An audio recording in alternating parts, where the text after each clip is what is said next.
Hello people, welcome back to yet another video. Let's talk about Arsenal.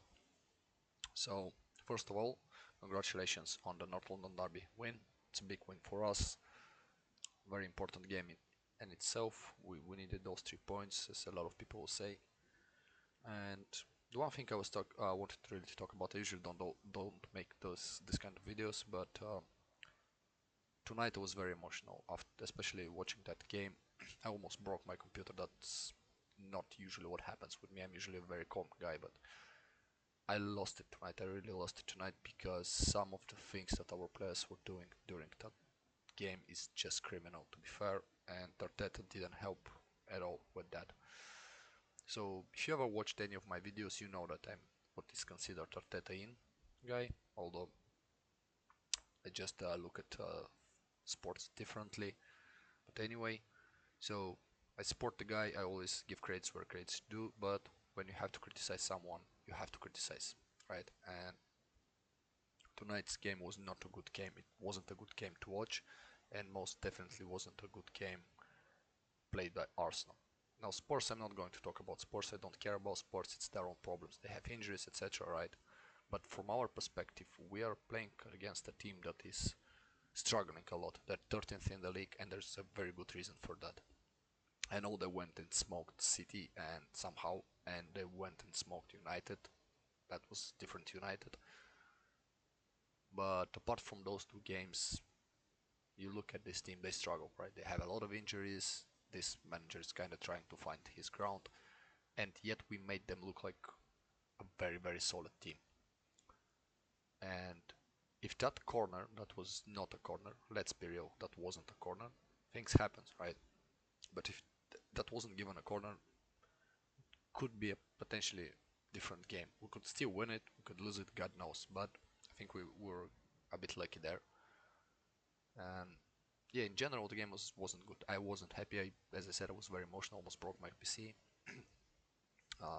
Couple of players I wanted to talk about. Now David Raya, I don't think he can do anything about the goal. It's a ricochet ball, so not much he can do. He tried, he couldn't get to the ball, right? And it wasn't Partey's fault for this ricochet. I think it's more of the positioning of the players. But anyway, it happens, right? I don't think it was like horrible defending, like some people say. The ball is in the in your box, so going back and forth, things like that happen. It wasn't a big deal. The problem for me was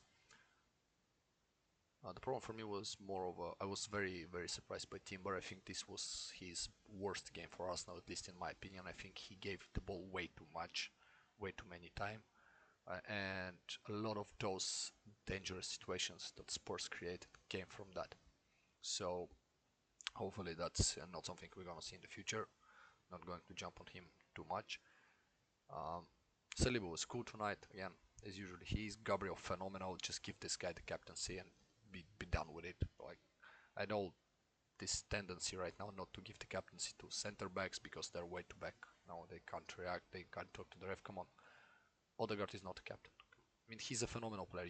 If you watch my videos, you can go back. I always defend that guy. I love the guy. I think he's the best player in this team, one of the best in the league, 100%.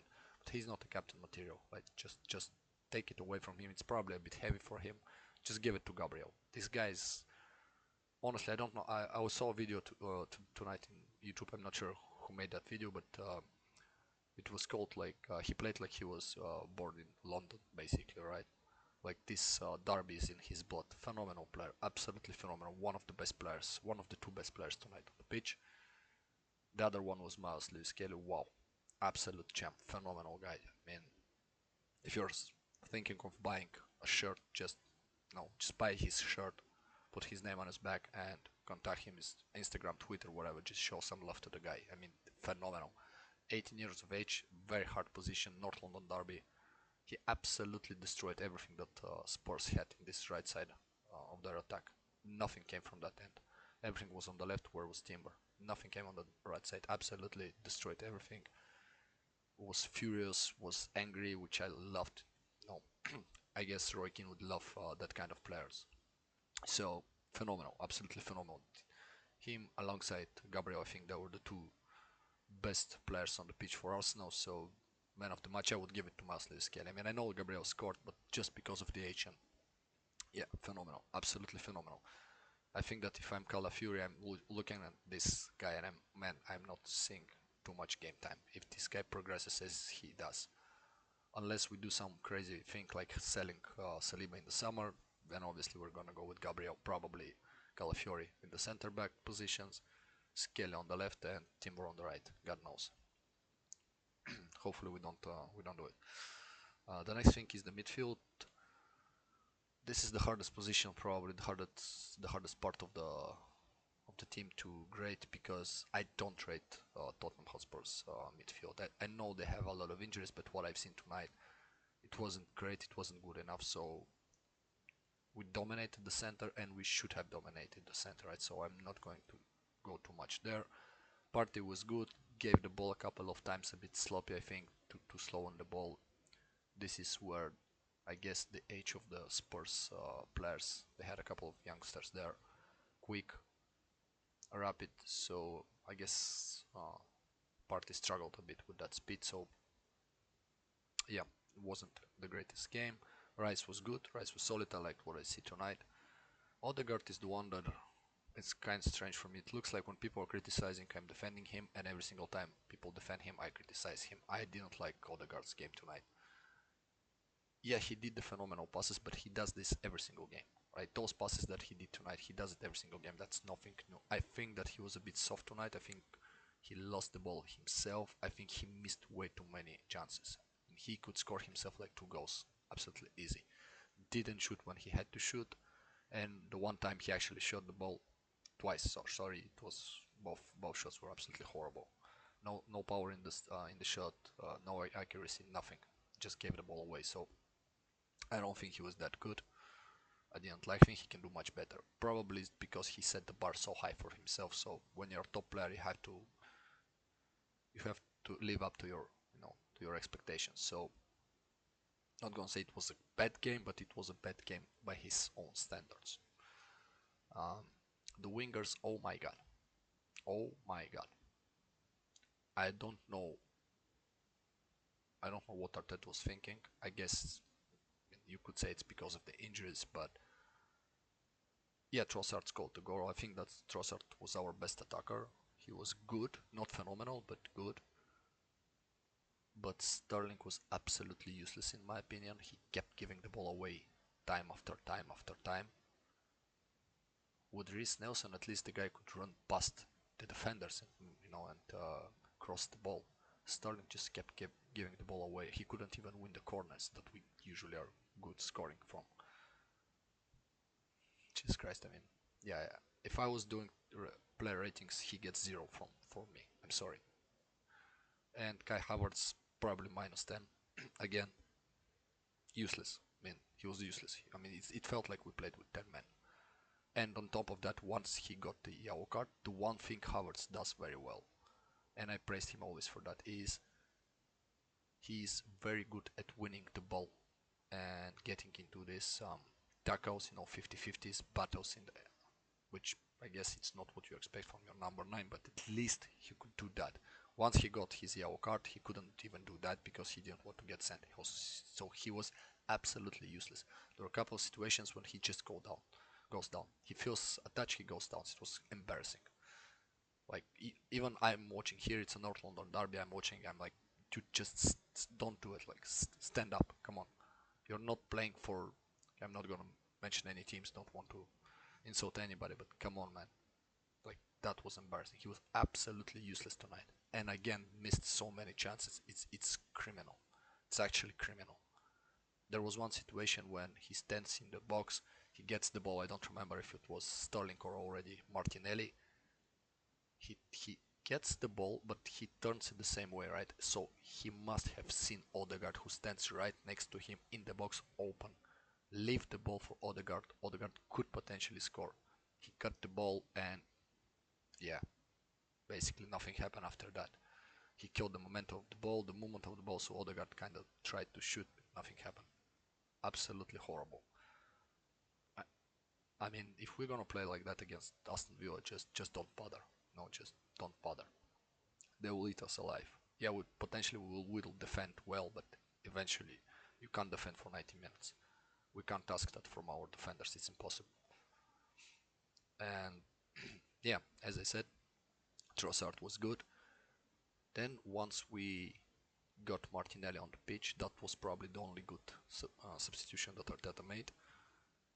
I was actually surprised how well Martinelli played on the right. It's a couple of games now, him on the right. I think he is much better than on the left, my personal opinion. He looks lively, maybe because he replaced this statue of Sterling.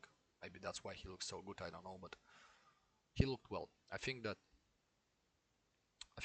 Arteta should think of starting Trossard, Martinelli. Yeah, we don't have much of a choice, right? Thanks to our transfer window. So I guess it should have been Sterling, right? So maybe Martinelli through the middle, Trossard on the left, Sterling on the right, or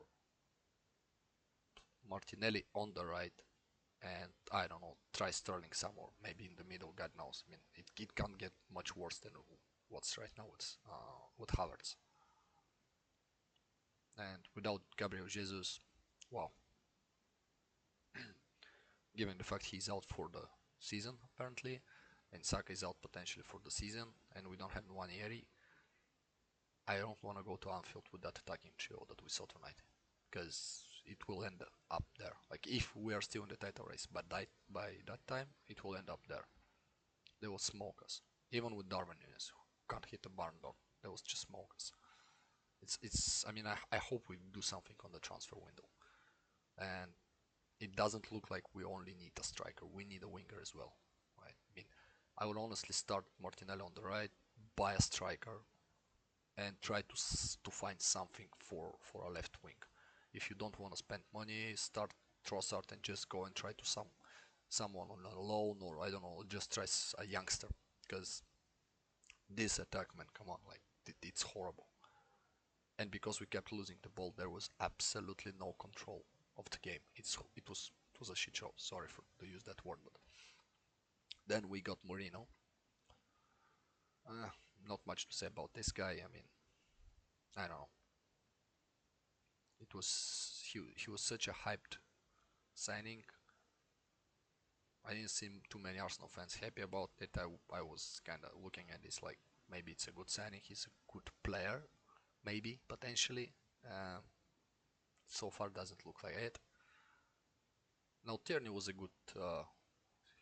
very good as well, but he had to replace Miles Lewis Kelly, who was so good tonight that it was very hard for Tierney to replace him. I know he kind of switched a bit positions there, but yeah. And my criticism for Arteta is why the hell we played the second half the way we played it. I know we created a couple of chances, and as I said, Havertz missed them all, most of them. But you are persisting with this guy. This is his third in a row horrible game. Absolutely horrible game. Unbelievably bad. And fifth very bad game, in my opinion. If I'm not mistaken, he didn't score a single goal in those 5 games, and he costed us. I know you can't blame one player, but he's a striker, and it's not like he's missing one chance out of one. He's missing 1 out of 5. Like, at least score something, at least hit something. It's just unbelievable. It's scary. And if you're Arteta and you're looking at that, like, come on, guy, what are we doing here? I mean, we can defend you so far. You played with Thierry Henry in the same team. You played with Henry. You saw the guy. Maybe he was already old, but I mean, 50 years old Henry, one leg, still better than Kai Havertz. Like, how can you look at this striker and think of, yeah, he's good enough to lead us to, I don't know what, top 4 maybe? So we're back to our top 4 is a trophy day. I mean, it's probably the first time in years that Arsenal won a game, and I'm so angry. I'm not even happy. I'm pissed off. I'm angry because we should have won this game 5-1. It should have been at least 3-1 by the 65th minute, and then you can just kind of relax. Let Spurs attack. Let them expose themselves. We are so lucky tonight that it was Spurs and not a better team, because we would drop points. We'd probably lose the game. Thanks God it was Spurs. And this is not a banter to Spurs. I think that their fans know they're not good as well. I think that they're angry with their team as well. But what the hell was that? If you're gonna play like that, and I'm not even mentioning the Champions League because the League Cup is gone. I don't think we can go to Newcastle and get a result. They're good and they have the momentum. Like even if we go there, I don't think we can beat them by 2 goals. I don't think so. Maybe we can beat them by one, but means nothing. FA Cup we're already out. The league, well, 4 points behind Liverpool. They have a game in hand. This is a game against Everton. I know about the records. I know about everything. Just look at what Everton looks like right now. Again, not a banter against Everton. I have nothing against Everton. Obviously, we're all going to cheer for Everton against Liverpool, but I don't think they can take a result. Even if they draw against Liverpool, it's still 1 point for Liverpool. It makes 5 points, ahead of us, and we have to play them, but it's on their ground, at their ground. The only thing that probably you could say that could give us hope is the schedule, because I think Liverpool has a much harder schedule than us. They have to go to Chelsea. They have to go to Chelsea. They have to go to View and Newcastle, I believe. They have to go to Etihad. They have to play us home. They have to play United home. God knows what this United team gets. Maybe they. Oh, sorry, they already played United. Yeah, I think they have to play Tottenham, I believe, home. So yeah, they have some of the harder games for them. So maybe there is some hope. But in general, they're in the driving seat, and we are just sitting here waiting for them to screw up. So yeah, it's hard. It's hard to have any type of belief. It's more like a hope than a belief. The Champions League. Well, I think we also. I guess most people have watched the Spanish Super Cup Real Madrid Barcelona. Real Madrid were horrible, and they're still better than us. They look better than us. Yeah, they don't have a good defense, but at least they can score goals. And then Barcelona is sorry. And then Barcelona is picking out form. Bayern Munich is looking scary again. Great for us. Atletico again winning. I don't know what's the 10 in a row or something crazy. So yeah, phenomenal. A lot of teams picking up form. So yeah, good luck to us. Um, yeah, so these are the thoughts on this game. As you see, not very happy about it, to say the least. So hopefully we wake up. Now again, I know it's not the manager. I still stick up to my theory that it's not Arteta who is responsible for the transfers. I mean, he probably says what kind of positions he needs, what kind of players he wants. I don't think he's the one to say like this is the player I want or nobody else. He probably gives a list of a couple of players to whoever is the footballing director right now, or probably it's even Kroenke's, I don't know. But hopefully, whoever is responsible, they just go. We need a striker like Havertz. If you're not gonna sell Havertz, just bench him. Just bench him, and I don't know. In whatever games you think we already won, if there is a game like that, you can just I don't know try him on the left, because he was playing like that in Bayer Leverkusen, more like a left wing than a 9. I think he was playing something like a winger there. So God knows, maybe it will work, but not a number 9, not anymore. This experiment needs to stop because we can't just keep dropping points because of him. I know we didn't drop points tonight, but we were very close to do that, and it would be because of him again. You could drop Odegaard as well, but at least Odegaard did his job. He's a midfielder. He's not supposed to score as many goals as your striker, but yeah, it's actually horrendous. And the last thing, again, something I've never done before, but transfer rumors. This is Zubamendi deal. First of all, as an Arsenal fan, with a PTSD for from the last 20 years, until it's confirmed, for me it's a rumor. I'm not even going to kind of deep too much into this. I've seen some Liverpool fans panicking about it. I mean, guys, chill. It's Arsenal. It's Kroenke's. It's not Arsenal. It's Kroenke's. So until he holds the shirt, who cares? And it's kind of strange deal because Arsenal fans are pissed off. Most of us are looking at this deal like, yeah, it's great, but what about the striker? The guy will, if he joins Arsenal, it will be in the summer. Well, the league will be gone by that. So how does that help us this season? It's kind of crazy, right? Because he is a very good player, and if we sign him, that's a good thing. But the fans are not even happy with that. And then you look at the Liverpool fans; they're losing their mind because obviously they wanted their owners are shit as well. They're not doing shit to help their new manager. So it's kind of strange deal. Like you just pissed off two fan bases at the same time, which is crazy actually. The player himself, yeah, he's unlike Mourinho. I think that Subamendi is a player we all can say we watched a bit more. At least I watched some of the games, especially this season. He's a good player, but God knows what happens in the English Premier League. Hopefully, again, hopefully they deal with this as quick as possible and just switch to strikers. The one name I probably, the one player I'm looking more and more like right now is Gyökeres. I don't think it happens. And this summer thing, it needs to end. Like again, summer doesn't work for us. For Chelsea, for United, maybe, right? United, they don't play for anything right now. Maybe some of the cups, but I don't think they care. Like for them, it's better just to prepare for the summer. So yeah, for them it would be a fantastic deal. Chelsea maybe. For us now, we need something right now, right? We don't need a striker in the summer. We need a striker right now. So what are we doing there? And the one that I'm looking at is Victor Osimhen. He's there. He's cheap. I don't know what exactly are the rules there. If Napoli can call him back from the loan and sell it to us, I don't know what's the deal, but if the price that was reported during the summer around 60-65 millions, that's just crazy. The guy keeps scoring.